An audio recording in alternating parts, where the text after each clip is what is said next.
तो जी, मैं अपना तारुफ़ कराता जाऊँ। मेरा नाम हकीम मोहम्मद अल्ताफ़ है। दोस्तों, मैं अपनी खिदमात जिन इदारों में पेश कर चुका हूँ, मैं आपको बताता चलूँ। मैं high mount pharmaceutical company Lahore में एज ए रिसर्च अपनी खिदमात पेश कर चुका हूँ। इसके अलावा इब्न सीना तिबिया कॉलेज मुल्तान में डिस्पेंसरी में बतौर इंचार्ज अपनी खिदमात पेश कर चुका हूँ।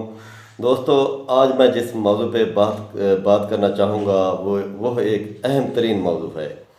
दोस्तों, आज की नई नस्ल इस मसले में फंस के रह चुकी है।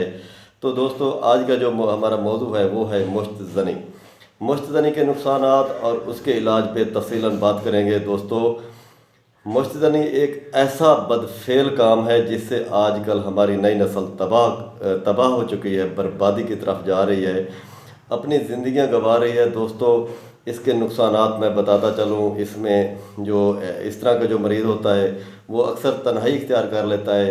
वो अलहदा रूम में चला जाता है या वाशरूम में अलहदा चला जाता है।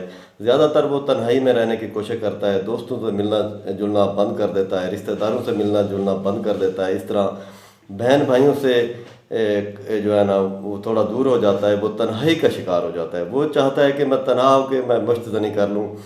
इस तरह फिर उसके बॉडी के ऊपर क्या नुकसान असरअंदाज हो सकते हैं। दोस्तों, उसकी पूरी बॉडी के ऊपर इसके नुकसान ज़ाहिर होना शुरू हो जाते हैं। उसका दिमाग कमज़ोर होना शुरू हो जाता है, उसे नसियान होना शुरू हो जाता है और जो है ना उसकी क़ुव्वत बसारत बहुत ही ज़्यादा कम हो जाती है।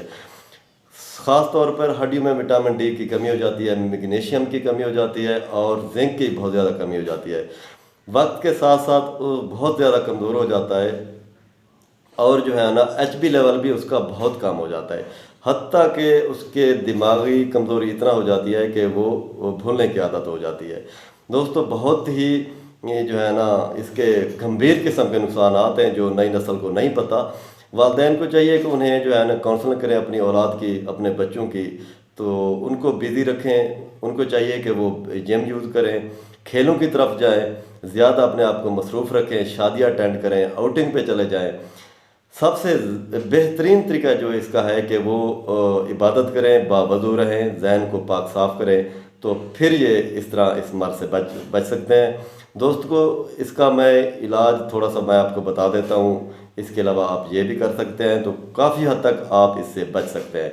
आपने क्या करना है कि तुख्म काहू, संदल, गुले सुर्ख, तबशीर, कशनीर, खुरफा, सिरका, ये सब चीज़ों को आपने पानी